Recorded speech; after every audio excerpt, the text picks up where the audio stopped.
তোমার ভাই এখানে বসে রয়েছে। আরে ভাই, তুমি এখানে বসে রইছো? ও ভাই, আমি আইসলাম আয় দেখি না তোরা ঘরে যে দরজা বন্ধ, তাই এনে বইছি আর কি। আরে ঘরের দরজা বন্ধ, তুমি এই মাটিত বসে রইছো, বিষয়টা কিছু বুঝলাম না। আর হঠাৎ করিয়া ফোন টুন দিছো না, তুমি আমার বাড়িতে আয়া পড়ছো, বিষয়টা কি? আইসি না, আয়া হারিয়া তোরার ফোন দিতাছি, খালি না তোরার ফোনটা বন্ধ কর। পরে ঘরের দরজা বন্ধ, পরে এনে বইছি। আর আইসি আসলে কি কইয়াম, আব্বা না খুব অসুস্থ, চিকিৎসা করার।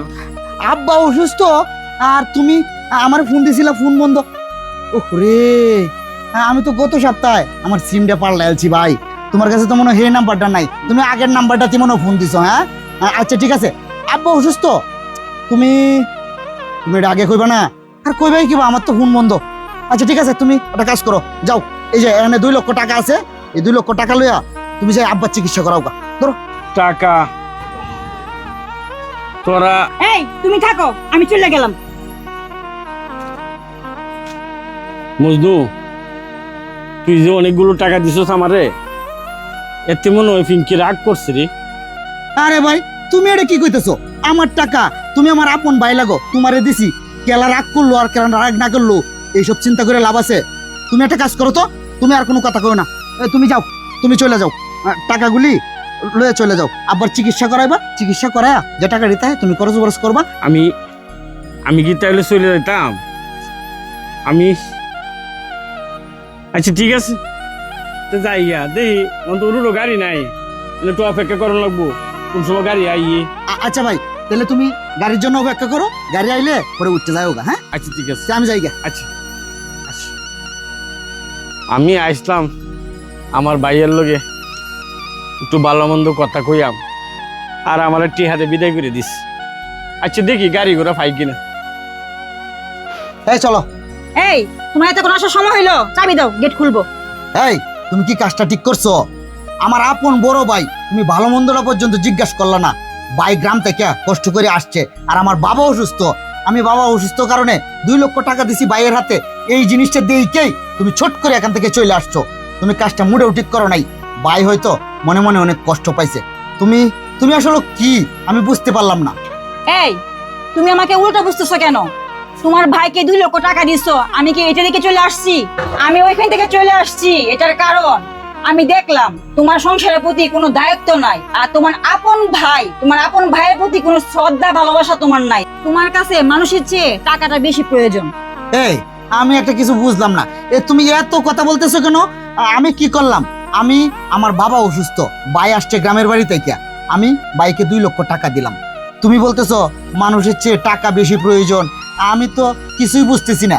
এভাবে এত কথা বলার মানেটা কি? ও, এত কথা বলার মানে কি তুমি এখনো বুঝতেছো না? তাহলে শুনো, তোমার ভাই আসছে, তোমার বাবা অসুস্থ এই খবর নিয়ে, আর তুমি কি করছো? 2 লক্ষ টাকা দিয়ে দিছো। কেন?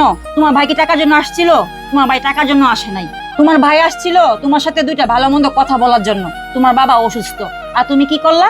2 লক্ষ টাকা দিয়ে তোমার ভাইকে বিদায় করে দিলা। এতে কি তোমার দায়িত্ব শেষ হয়ে গেল? আসলে তোমার কথাটা এখন আমি বুঝতে পারছি, আমার এই কাজটা করার ঠিক হয় নাই। আমি তো মনে করছি কি জানো, যে ভাই যেহেতু আসছে, বাবা অসুস্থ, তাহলে 2 লক্ষ টাকা দিয়ে দেই, ভাই বাবার চিকিৎসাটাও করলো আর ফ্যামিলিতে খরচ বরচ করলো। কিন্তু টাকাই তো দুনিয়াতে সব না। আমার ভাই যে আসছিল, আমার ভাইয়ের সাথে আমার একটু ভালো মন্দ জিজ্ঞাসা করার দরকার ছিল, ভাই কেমন আছে এবং বাড়ির সবাই কেমন আছে এটা। আর আমার বাবা যে অসুস্থ, বাবার পাশে মনে হয় তোমার আর আমার থাকা এখন জরুরি। এই শুনো, অন্য কোনো কথা বলবা না এখন। আসো একটা কাজ করি, আমরা দুজনও ভাইয়ের সাথে আমার বাবার কাছে যাই, বাবার কাছে গিয়া আমরা সবাই মিলিয়া ভালো চিকিৎসাটা করি। ভাই তো মনে হয় চলে গেছে, যাও তো দেখি বাইকে খুঁজে পাই কিনা। তাহলে এতক্ষণে তুমি তোমার ভুলটা বুঝতে পারছো? শোনো, আমি এতক্ষণে এটাই তোমাকে বুঝাতে চাইছিলাম, আর কোনো কথা নাই। এই মুহূর্তে বাবার পাশে তোমাকে আমাকে খুবই প্রয়োজন। চলো তাড়াতাড়ি চলো। আচ্ছা ঠিক আছে, চলো দেখি গা ভাই কি আছে নাকি। ভাই তো মনে হয় গাড়ির জন্য অপেক্ষা করতেছে। হ্যাঁ, আসো আসো। ভাই ভাই, আসলে আমি বুঝতে পারি নাই, আমি তোমাকে 2 লক্ষ টাকা দিয়া কালি বিদায় করে দিছি। আসলে তুমি যে কি জন্য আসছিলা, কি বলতে চাইছিলা, তোমার কথাটা আমি আর শুনি নাই। আমি আসলে টাকাটাই বেশি প্রয়োজন মনে করছিলাম। বাবা যেহেতু অসুস্থ, তুমি চিকিৎসা করবা, আসলে ভাই তুমি যে কি বলতে চাইছিলা, আসলে তোমার ভালো মন্দ কথাটা আমি শুনি নাই, আমি তোমাকে টাকা দিয়ে বিদায় করে দিছি। মজনু, তুই যে আমার মনের কথাটা ধরতেছস তার লাগে অসংখ্য ধন্যবাদ। আমি আসলে আব্বার অসুখের লাগিয়া ওষুধ কিনার টাকা নিতে পাইছি না রে। আমি আইছিলাম আব্বা আইস কয়দিন ধরিয়া একটু হরে হরে তোরে আর ফিঙ্কিরে দেহনের লাগিন পাগল হয়ে গেছে, আমারে দৌড়ে পাঠাইছে। আমি তোরে আর ফিঙ্কিরে লই বাড়িতে যেতাম, কিন্তু তুই তো আমার কোনো কথাটাই শুনলি না।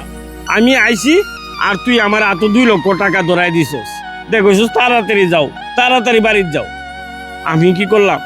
ভাই আমার কথাটা শুনো, আমি আসলেও ভুল বুঝছিলাম। আমি ভাবছিলাম কি জানো, বাবা যেহেতু অসুস্থ, বাবার চিকিৎসা করানি লাগবো, এই জন্য হয়তো তুমি টাকা টুকার জন্য আসছো, এই কারণে আমি টাকাগুলি দিয়া তোমাকে বিদায় করে দিছি। কিন্তু আমি যখন বাড়িতে ঢুকতে চাইছি তখন পিঙ্কি বলতেছে আসলেও আমি নাকি দায়িত্ব অবহেলা করছি, তোমাকে ভালো মন্দ জিজ্ঞাসা করছি না, আমি বাড়ির কে কেমন আছে এগুলি জিজ্ঞাসা করছি না, সবগুলি ও বলতেছে। ওই আমাকে নিয়ে আসছে যে তাড়াতাড়ি যাও ভাইয়ের কাছে যা ক্ষমা চাও। ভাই তুমি আমার মাফ করে দিও। ঠিক না, আছে? মাফের কিছু না, অনেকটা কাজ কর। জি। এই টাকাটি ফিঙ্কি রাতে আব্বারে দিব, আব্বার চিকিৎসাটা তোরা 2জনে মিলে করবি। আব্বা এতে বিরাট খুশি হইব রে। ভাই আর খুশি হব এটা তুমি বলতেছো কেন? আমরা এখনই তোমার সাথে আমরা বাড়িতে যাব। ঠিক আছে, তুমি তাহলে আসো, বাড়িতে আসো, খাওয়া দাওয়া করবা, খাওয়া দাওয়া করে সবাই একসাথে আমাদের নিজেদের গাড়িতে যাব। আসো, তাড়াতাড়ি আসো। যা।